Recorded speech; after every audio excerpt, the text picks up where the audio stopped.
आचार्य गद्दी कबीर पंथी मठ फतुहा के प्रांगण में आम आवाम को मैं कहना चाहूंगा कि सत्य बराबर तप नहीं होता, झूठ बराबर पाप। मंदिर ऐसा जगह है कि यहाँ 10 व्यक्ति भूखा जो अनाथ है वो आके रह सकता है। जो मध्यकालीन समय में कभी सब आए थे, उसमें जात पात भेदभाव छुआछूत बहुत जोरों पर था।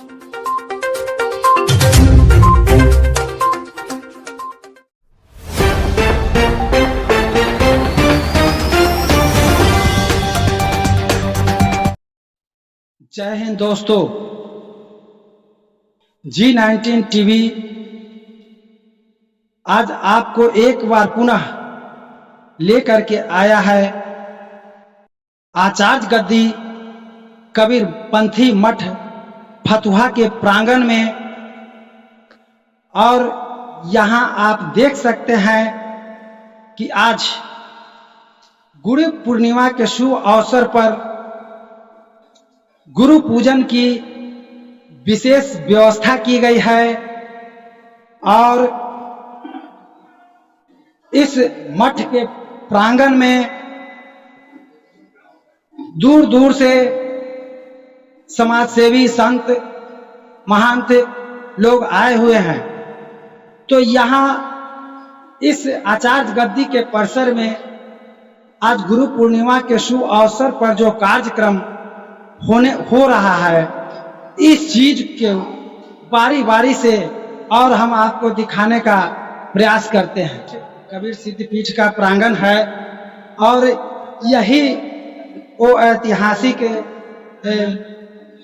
गुरु नानक देव जी का कुआं है, जिसे सिख धर्मावलंबी लोग दर्शनार्थ आते हैं और इस जगह का दर्शन करके कृतार्थ होते हैं।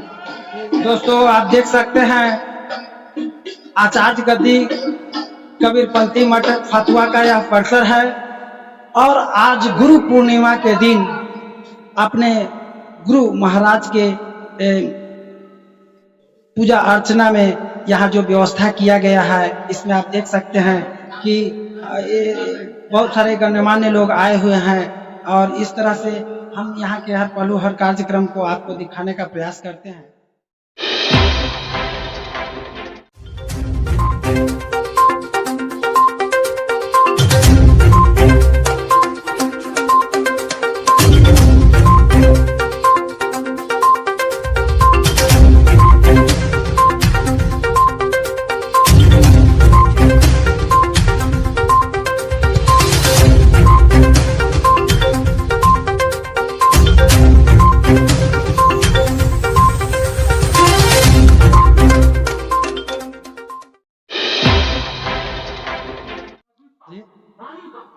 गुरु पूर्णिमा के शुभ अवसर पर तख्त श्री हरि मंदिर पटना साहिब से हम लोगों के बीच में त्रिलोकी सिंह निषाद जी हैं और आज गुरु पूर्णिमा के शुभ अवसर पर इनका विचार जानने का प्रयास करते हैं। सर, हमारे व्यूअर्स को आप बताने का कष्ट कीजिए कि आज ये फतुहा के धरती पर आप आए हैं, इस आचार्य गद्दी में आप जनमानस को अपने तरफ से क्या संदेश देना चाहेंगे? गुरु गोविंदो में खड़े काकू लागू पाए, बलहारी गुरु आपने जिन गोविंद दियो बताए। आज गुरु पूर्णिमा है। मैं आपके चैनल के माध्यम से सारे दर्शकों को, भक्तों को मैं हार्दिक बधाई देता हूं। गुरु पूर्णिमा पर यह परंपरा रही है गुरु शिष्यों की, जो हमारी संस्कृति और सभ्यता रही है और लगातार आज कबीर मठ में हम लोग पहुंचे हैं। लगातार यहाँ किसी न किसी प्रकार का धार्मिक आयोजन होता रहता है और आपके द्वारा G19 टीवी के द्वारा लगातार इस आयोजन का लोगों तक प्रसारण किया जाता है और लोगों को बताया गया है। इसके लिए मैं आपको हृदय से मुबारकबाद देता हूं, धन्यवाद देता हूं, जो लगातार इस धार्मिक स्थल को आप लोगों तक जन जन तक पहुंचाने का काम किया है। तो आज गुरु पूर्णिमा का बहुत बड़ा महत्व है और विशेष तौर पर आज हम हृदय से तमाम लोगों को मैं बधाई देता हूँ, आपको चैनल को बधाई देता हूँ। हम लोगों के बीच तख्त श्री पटना साहिब के पूर्व प्रबंधक महेंद्र पाल सिंह ढिल्लन मौजूद हैं और इनसे हम इनके बातों को जानने का प्रयास करते हैं। सर, सत श्री अकाल साहेब बंदगी। सर, G19 टीवी आपका इस कार्यक्रम में स्वागत करता है और हम जानना चाहते हैं, हमारे दर्शक जानना चाहते हैं कि आप जो इस गुरु पूर्णिमा के शुभ अवसर पर इस पवित्र स्थल पर पधारे हैं और जो आने का काम किया है, तो हमारे दर्शक को कुछ अपने तरफ से इस कार्यक्रम के बारे में और संदेश देने का काम करें। पहले तो मैं सभी भाइयों को अपनी तरफ से शुभकामनाएं देता हूँ आज गुरु पूर्णिमा के दिन को। यहाँ पर हम लोग 2012 में आए थे, महन जी उस समय हम लोग को लेकर आए थे, तो उन्होंने बताया था यहाँ एक कुआं है और यहाँ गुरु नानक देव जी भी यहाँ आए हुए थे, तो यहाँ गोष्ठी भी हुई थी उनकी, तो उसी को लेके हम लोग ने उसका कुछ उसको ठीक ठाक हुआ था, कुआं बनाया गया था। आज बड़ा सौभाग्य का दिन था कि हम बाहर से आए हुए थे, तो मुनि जी ने आज बुलाया था, तो हम लोग आए हैं और बड़ा अच्छा लग रहा है देख के कि उस समय से और आज में ये 10 साल में बहुत यहाँ से तरक्की हुई है इनकी। और जैसे ये इन लोग का आगे का फ्यूचर प्लान सब जो है सुन के बहुत अच्छा लगा है कि हाँ, क्योंकि ये वो स्थल है सिखों का भी एक तरह जानते हैं, क्योंकि गुरु नानक देव जी के चरण यहाँ पड़े हैं, तो हम लोग भी चाहते हैं, तखत साहब की तरफ से भी चाहते हैं कि यहाँ पर जो हम लोग से मदद होगा हम लोग करेंगे, जो इस कुआं को डेवलपमेंट के लिए बनने लगेगा वो हम लोग करेंगे, इसको पूरा करेंगे। तो आप देख रहे हैं गुरु पूर्णिमा के शुभ अवसर पर अपने गुरु महाराज के सम्मान में आज का जो दिन ये कबीर पंथी मठ फतुहा कबीर मठ के प्रांगण में ये इस तरह का कार्यक्रम का आयोजन किया गया है। और इस कार्यक्रम के में आप देख सकते हैं कि बहुत सारे लोग दूर दूर से जो समाज सेवी वर्ग से हैं, राजनेता से हैं, आए हुए हैं। आपको हम अभी यहाँ पे जो हमारे रत्नेश सदा जी जो जेडीयू के सचेतक और सह विधायक भी हैं, मैं इनसे इनका विचार जानने का कोशिश करता हूँ। सर नमस्कार, G19 टीवी आपका स्वागत करता है सर कि आप इस कार्यक्रम में फतुहा के धरती पे आए हैं और ये हम लोगों के लिए गर्व की बात है। सर मैं जानना चाहता हूँ कि आप हमारे दर्शकों को इस समय आज गुरु पूर्णिमा के शुभ अवसर पर क्या संदेश देना चाहते हैं? पूर्णिमा के दिन मैं आज खास करके फतुहा वासी को मैं धन्यवाद देना चाहता हूँ। यहाँ कबीर साहब स्वयं गुरु नानक साहब पधारे थे। इस भूमि को मैं बार बार नमन करता हूँ, इस मिट्टी को नमन करता हूँ। इस मिट्टी से हमको सीख मिल रहा है कि यहाँ हमारे परम तत्वदर्शी परम ब्रह्म पार ब्रह्म परमेश्वर श्री सदगुरु कबीर साहब एवं सिखों का गुरु नानक देव साहब यहाँ पधारे। ये धरती धन्य है जिन महान संतों के महान विभूति को चरण का यहाँ पर पदार्पण हुआ। और आज ही के दिन, आज गुरु पूर्णिमा है, आज गुरु पूर्णिमा के दिन जेठ मास पूर्णिमासी के दिन ही कबीर साहब को इस कलिकाल में अवतरण हुआ था काशी लहर तालाब में। और आज ही के दिन निरुनिमा को भी बाल रूप में उन्हें प्राप्त हुए थे। और सर्वप्रथम पंचगंगा लहर तालाब में रामानंद के शिष्य जो थे अष्टानंद साहब उसको एक प्रकाश पुंज के रूप में दर्शन दिए थे। उस पुंज के बारे में अष्टानंद साहब चले गए रामानंद स्वामी के पास उस पुंज के संबंध में पूछने के लिए। उन्हें कहा कि कोई देवलोक से अद्भुत ज्योति आया हुआ होगा, उस ज्योति का दर्शन या उस ज्योति का जो पदार्पण हुआ वह जीव कल्याण के लिए हुआ है। और आपको कल पता चल जाएगा जो कौन सा पुण्य थे। अपने दिव्य ज्योति से देखने के बाद वहां से फिर अष्टानंद साहब अपने जगह पर चले आते हैं और कबीर साहब बाल रूप धारण करके एक पुरैनी के पत्ता पर अवतरित होते हैं। और निरुनिमा जेठ महीना का पूर्णिमा का समय था, वह गौना करा करके वह अपने नैहर से निमा जा रही थी अपने ससुराल। रास्ते में गुरु का कृपा हुआ, उसको जल का प्यास इतना जोर लगा, वह गुरु का चमत्कार था। उन्होंने जल पीने के लिए व्याकुल हो गई थी और जाकर के काशी लहर तालाब में जल पीने के लिए जब जाती है, वह बाल स्वरूप साहब को देखते हैं और देखने के बाद ही उसका सारा जो जल का तत्व था वह शांत हो जाते हैं। उस बाल रूप को उठा करके साहेब को लेकर के नीमा चली जाती है अपने पति के पास, नीरू के पास। नीरू कहती है कहाँ से बच्चा ले आई है इस तालाब से?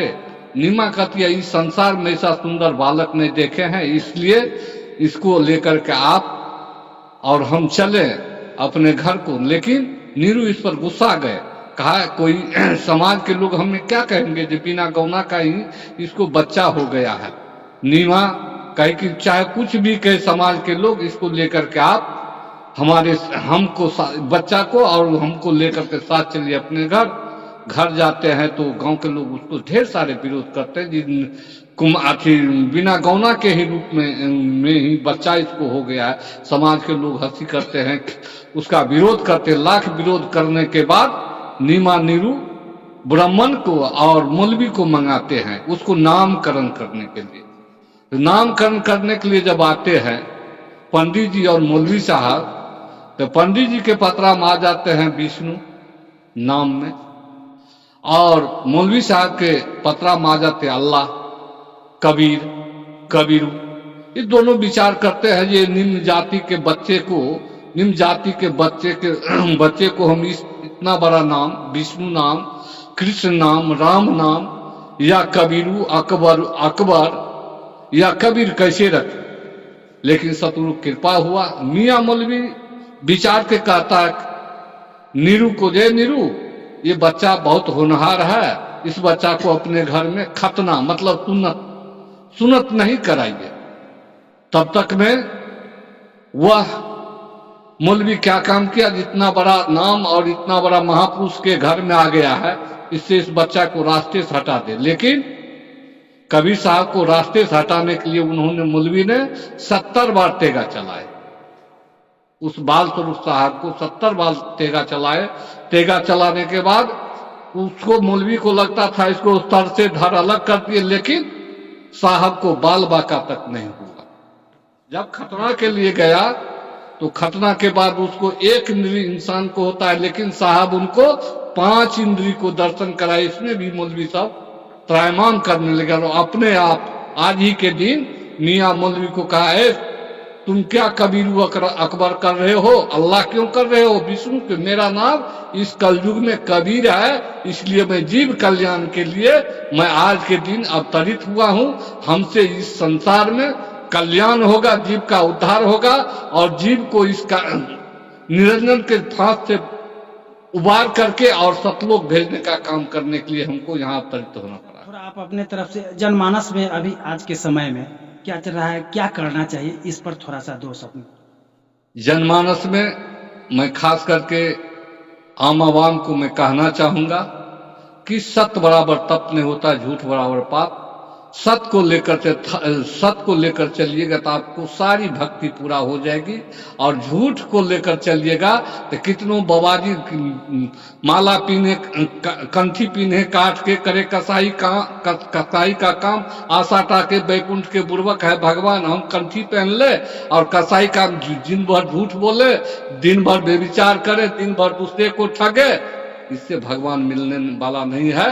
अगर कंठी पहने हैं तो हमको सत्य वचन को, सत्य को धारण करके और कबीर के पद चिन्ह पर एक को तिल बराबर भी हमको चलना चाहिए। मैं जनमानस को मैं खास करके आग्रह करना चाहूंगा कि सत्य का मार्ग अपनावे और सत्य के राह पर चले, ताकि उसके जीव कल्याण के साथ साथ परिवार का कल्याण भी होगा, समाज का कल्याण भी होगा, इस राज्य का भी कल्याण। संत भी हैं और वैद्य भी हैं, जाहो राम जी, इनसे मैं इनका विचार जानने का प्रयास करता हूँ।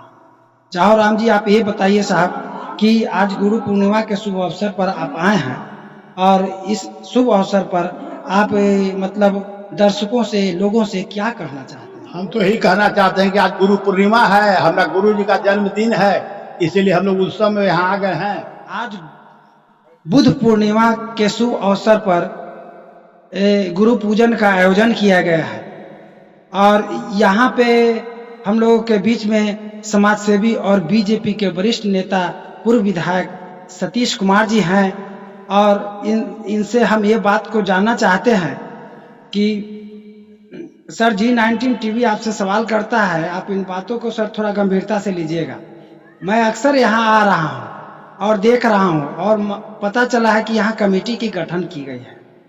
उस कमेटी में जितने भी 11 मेंबर हैं, लेकिन कभी भी सभी मेंबरों को यहाँ नहीं देखा गया है। इसका क्या वजह गुरु पूर्णिमा है। गुरु पूर्णिमा के अवसर पर हम आज कबीर मठ फतुहा में कार्यक्रम में आए हैं और सबसे पहले मैं समाज को गुरु पूर्णिमा के बारे में बतलाना चाहता हूं कि गुरु जो होते हैं वो शरीर के अंदर जो अशिक्षा का अंधकार है उसको निकालने का काम करते हैं। इसलिए हर व्यक्ति को गुरु का पूजा करना चाहिए, गुरु के बताए हुए रास्ते पर चलना चाहिए, तभी हम समाज को साफ सुथरा स्वच्छ बना सकते हैं। और रही बात जैसे एक उक्ति है कि गुरु गोविंद दो खरे काके लागू पाए, बलिहारी गुरु आपने गोविंद दियो बताए।